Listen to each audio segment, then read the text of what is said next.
Assalamualaikum warahmatullahi wabarakatuh. Salam warahmatullahi wabarakatuh. Bismillah, walhamdulillah, wassalatu wassalamu ala rasulillah, wala hawla wala quwwata illa billah. Rabbi shrah li sadri wa yassir li amri wahlul 'uqdatam min lisani yafqahu qawli. Subhanaka la ilma lana illa ma 'allamtana innaka antal alimul hakim. Wa tub 'alaina innaka antat tawwabur rahim. Allahumma inni a'udzu bika an adilla aw udalla aw azilla aw uzalla aw adlima aw udlama aw ajhala aw ajhala alayya. Wa sallallahu wa sallam ala sayyidina wa maulana Muhammad wa ala alihi wa sahbihi. Alhamdulillahi rabbil alamin. Para jemaah salat Isya yang dimuliakan Allah, Allah Subhanahu wa taala menurunkan Al-Qur'an dalam rangka agar kita sebagai manusia bisa mengoperasikan diri kita masing-masing dan hingga kita ini menjadi orang yang benar. Bagaimana yang dibaca oleh Bapak Imam kita tadi di rakaat kedua, Syahrul Ramadan alladzi unzila fihi al-Qur'an hudan lin-nas. Bulan Ramadan adalah bulan diturunkannya Al-Qur'an. Hudan lin-nas, Al-Qur'an ini diturunkan oleh Allah sebagai panduan bagi manusia.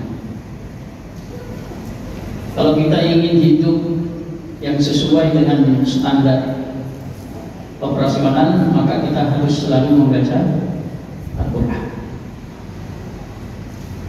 Rasulullah SAW sendiri pada saat beliau masih hidup, beliau membimbing para sahabat mengenalkan Al-Quran, sehingga Rasulullah disebut khuluqul Quran. Kepribadian Nabi kesehariannya ya Al-Quran berjalan, disebut khuluqul Quran.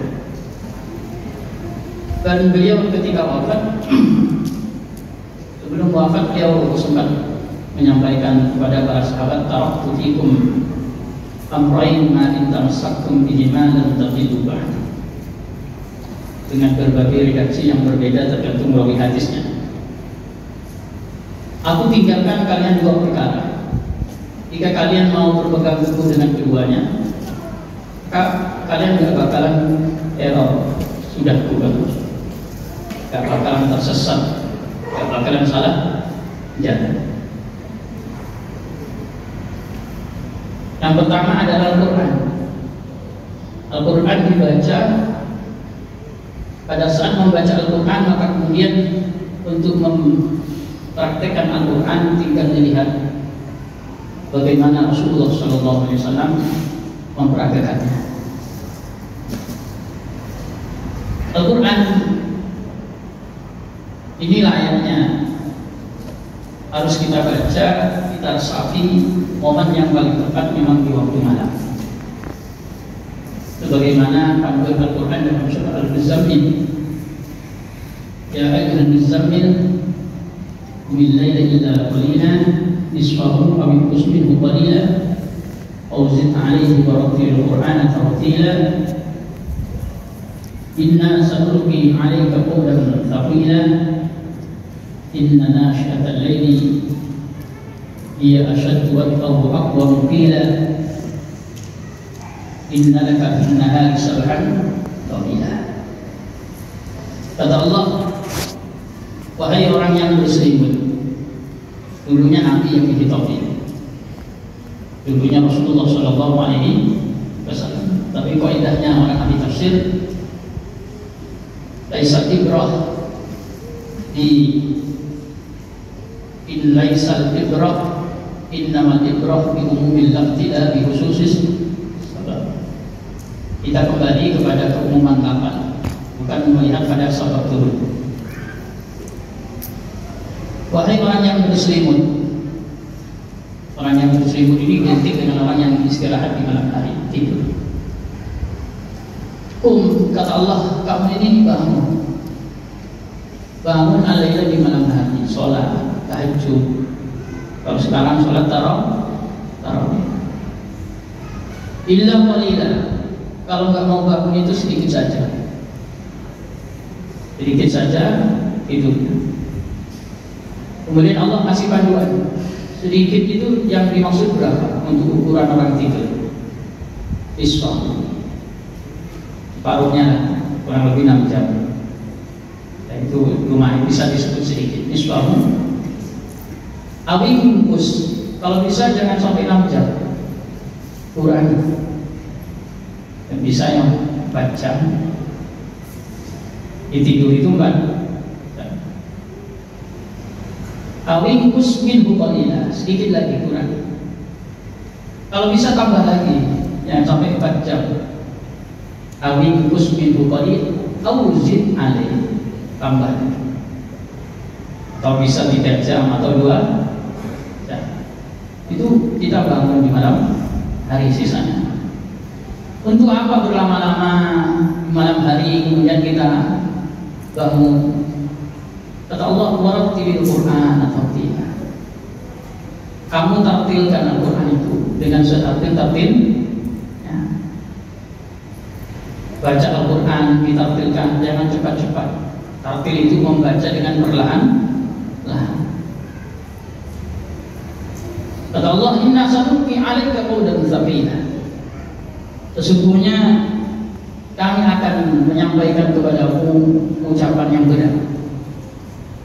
Karena memang Al-Quran ini waktu disampaikan kepada Rasulullah, tubuhnya Rasulullah itu menjadi berat. Sebagaimana dalam tafsir-tafsir, termasuk diantaranya tafsir Ibnu Katsir. Sayyidina Zaid bin Thabit itu ketika lagi membersamai Nabi, duduk bersama seperti orang yang akrab. Kemudian pahanya itu berada di bawah pahanya Rasulullah. Lalu malaikat Jibril turun. Malaikat Jibril ini kalau turun memang gak pernah bilang-bilang. Makanya Rasulullah pernah dicemooh itu gara-gara Rasulullah sempat bilang nanti kesini lagi kalau Jibril datang gak sampaikan. Itu karena dulu orang Bani Israil itu orang Yahudi, dulu kitab nanya kepada Nabi Muhammad tentang kisah-kisah. Maka kemudian Rasulullah bilang balik lagi nanti kesini, besok tak sampaikan. Jibril sudah datang. Malah malaikat Jibrilnya nggak turun karena malaikat Jibril itu tidak bisa diprediksi turunnya. Akhirnya Allah menyebut di Al-Quran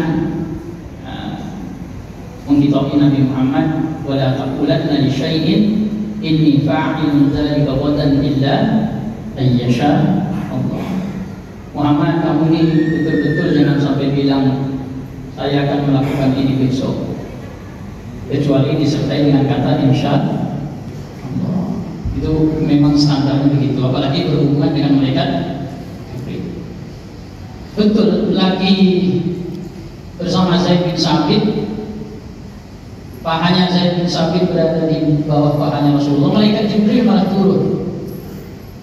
Akhirnya kata Zaid bin Sabit, hampir saja itu paha saya patah. Begitu beratnya bebannya tubuhnya Rasulullah. Begitu juga ini andaikan gak dihilangkan di sana ya, banyak bukti-bukti sejarah nuzulul wahyu.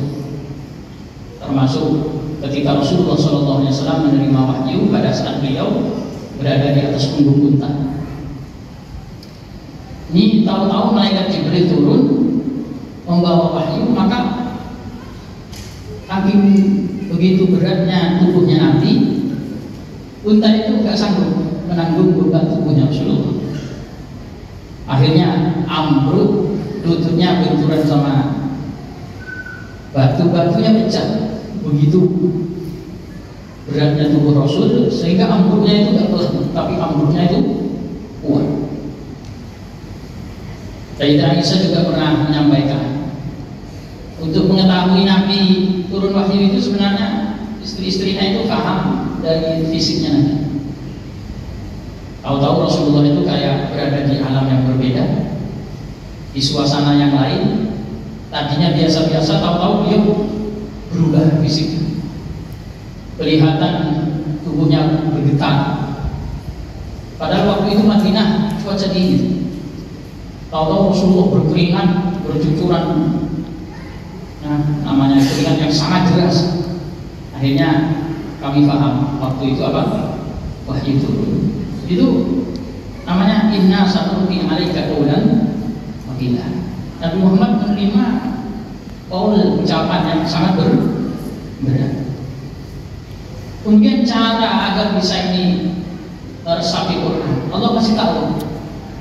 Kata Allah, inna nasyi'atal laili hiya asyaddu wa aqwam qila. Mohon untuk baca Al-Quran itu di tengah malam. Kenapa? Karena momentum malam hari itu momentum yang lebih mengena, kalau diresapi, dibaca. Kayak jiwa kita itu mudah tersentuh. Hati kita diketuk-ketuk sama bacaan ayat suci Al-Quran sambil diresapi. Wa aqwamu qila, ucapan yang paling lurus, yang paling benar itu Quran. Jadi ketika Al-Quran berwasiat kepada kita, Al-Quran memberikan pitutur kepada kita, itu kita kayak nurut. Namanya dia asyaddu wa aqwam. Kalau di siang hari gak usah terlalu banyak baca Quran. Malam-malam kalau mau baca Quran. Kenapa? Inna hari sab'an tawil. Masalahnya kamu ini siang hari, kata Allah, itu banyak kebutuhan. Akhirnya otak kita ini sibuk. Kalau siang hari, untuk meresapi Quran itu gak susah. Makanya malam hari itulah yang paling tepat. Di malam hari ambil Al-Quran, disertakan dengan terjemah. Kalau bisa baca tafsir, kalau nggak bisa terjemahnya. Kalau terjemah Quran itu dibaca ayat suci Al-Quran satu ayat, dibaca artinya, resapi. Allah sendiri bilang apa? Afala yatadabbaruna Al-Quran am ala qulubin aqfalha. Apa yang membuat mereka ini kok tidak mau meresapi, mentadabburkan Al-Quran? Apa memang di hati mereka ini sudah ada kunci, ada gembok yang susah untuk dibuka? Padahal di depan kita ada manual ruh yang begitu otentik, satu pun tidak ada kesalahan. Sampai begitu otentiknya Al-Quran ini, tidak akan ada orang yang berani atau menandingi, apalagi merubah, menandingi aja satu surat. Karena Allah itu nantang. Ini menunjukkan bahwasanya Al-Quran itu memang bukan kalamnya makhluk. Kalau kalamnya makhluk itu masa satu surat kok gak ada yang bisa itu. Dengan heran kan, cuma inna kal kautsar fasholli li rabbika wanhar. Inna syani'aka huwal abtar. Dr. William Campbell yang belajar 20 tahun bahasa Arab ternyata ingin mengetahui kelemahan Al-Quran. Ketika dia dekat sama Dr. Zakir Naik di era 2000 itu dia tidak bisa berkutik untuk mencoba mencari kesalahan-kesalahan Al-Quran, itu tidak bisa ditemukan. Padahal sudah 20 tahun belajar sastra bahasa. Apalagi bikin, mencari kesalahan nggak bisa. Kalau makhluk itu kan mesti ada kesalahannya. Makanya Allah jadi bikin bilang juga dalam surah Al-Quran, afala yatadabbaruna Al-Quran walau kana min indi ghairillah lawajadu fihi ikhtilafan katsiran. Apa yang membuat mereka tidak pernah merasa Al-Quran? Coba renungkan Quran. Andai saja itu bukan dari Allah, mesti perselisihannya itu banyak. Karena dari Allah masa sedikit saja gak ada. Kalau manusia itu nulis SMP saja nanti salah ketik. Ini SWA, ya. Apalagi membuat sebuah karya.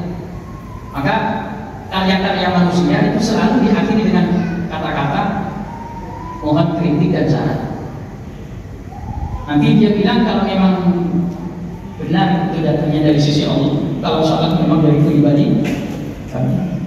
Kalau Allah enggak, Al-Quran dibikin sedemikian rupa, setelah itu Allah bilang ada yang sanksi dengan Quran.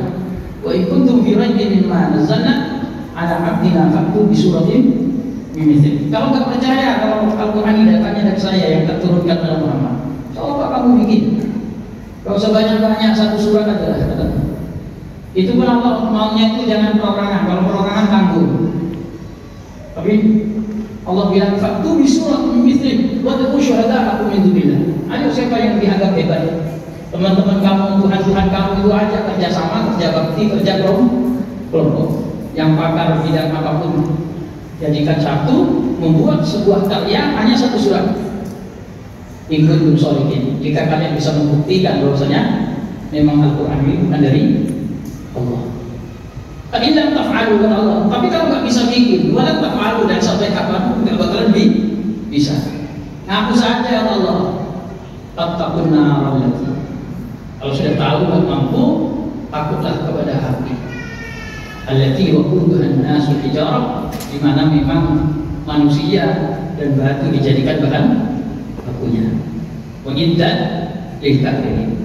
Ini diperuntukkan bagi orang-orang yang kufur. Oleh karena itu, mari di bulan Ramadan, bulan turunnya Al-Quran, kita baca Al-Quran dengan bacaan yang tartil, tadabburi. Bagus di sini banyak Pak Ustadz, ada Pak Imam kita ya, yang kalau malam-malam itu cobalah ambil satu Al-Quran, diresapi, ditadabburi. Kalau nggak bisa sendirian saja, mesti bisa. Allah yang bilang, walaqad yassarna al-Qur'ana lidzikri fahal min muddakir. Sungguh kami mudahkan Al-Quran. Betul-betul kami mudahkan Al-Quran untuk dipelajari. Pertanyaannya satu, fahal min muddakir. Adakah yang mau mempelajarinya? Ternyata kalau kita bilang nggak bisa itu kita nggak mau mempelajari. Allah bilang tak mudahkan meskipun bahasa Arab pada siapapun untuk mempelajari Quran, tak mudahkan. Pertanyaannya, ada nggak yang mau mempelajari? Coba. Kalau ada yang nggak bisa, itu karena maklum lah, namanya ilmu itu begitu, ada sedikit yang sulit, harus ada pakarnya, harus ada pakarnya. Tapi Allah bikin mayoritas itu gampang. Sehingga karena Al-Quran ini menjadi manual book, harusnya bisa dipahami oleh semua orang. Harusnya bisa dipahami semua orang. Saya sedikit waktu mau membaca surah Al-Fatihah, Al-Baqarah atau apa, pakai terjemah bebas. Kayaknya kita paham semuanya, meskipun nggak pakai tafsir. Dengan menyebut nama Allah yang Maha Pengasih, Maha Penyayang, kita paham kan? Segala puji bagi Allah, Rabb alam semesta, yang Maha Pengasih, Maha Penyayang, yang menjadi Raja atau yang memiliki di hari pembalasan. Hanya kepada-Mu ya Allah kami menyembah, hanya kepada-Mu ya Allah kami minta bantuan. Tunjukkannya ya Allah kami jalan yang lurus, jalannya orang-orang yang telah Kau beri nikmat, bukan orang-orang yang dimurkai dan orang yang tersesat. Alif Lam Mim, yang ini namanya huruf mutasyabihat, nanti jangan menganalisa sendiri. Al-Quran ini kata Allah tidak ada sama sekali di dalamnya keraguan. Dijadikan sebagai petunjuk bagi orang-orang yang takwa, mereka yang beriman dengan sesuatu yang baik, mendirikan sholat, memberikan rezeki yang Allah berikan. Kan semuanya mudah. Mana yang susah Al-Quran? Idza ja'a nasrul fathu, apabila turun pertolongan dari Allah sudah tiba dan kamu melihat orang-orang pada masuk Islam dengan berbondong-bondong, maka kamu sucikan Allah, kemudian memujilah kepada Allah, beristighfarlah kepada Allah, karena Allah itu zat yang maha menerima taubat. Ini kan semuanya gampang untuk dipelajari. Cuma pertanyaannya satu, maukah kita mempelajarinya, mau nggak masa? Nanti kalau mentok, ada yang susah, ada yang sulit. Contohnya tangan Allah di atas tangan mereka. Ada lagi Allah yang Maha Rahman di atas Arsy. Ada lagi yang mutasyabihat. Allah sudah sampaikan nanti. Di Al-Quran itu ada dua, ada ayat muhkamat, ada ayat mutasyabihat. Yang bagian yang agak unik itu tanyakan kepada pakarnya. Nanti di situ dijelaskan dan kita insyaallah akan paham. Mari para jemaah Allah dengan momentum bulan Ramadan, bulan turunnya Al-Quran ini, Jadikan bulan Ramadan ini sebagai sarana untuk mentadabburi Al-Quran, mengikuti panduan Al-Quran. Jadikan Al-Quran sebagai pedoman hidup, sebagai manual hidup kita. Insya Allah kita akan menjadi orang yang sukses baik di dunia ataupun akhirat. Assalamualaikum warahmatullahi wabarakatuh. Waalaikumsalam warahmatullahi wabarakatuh.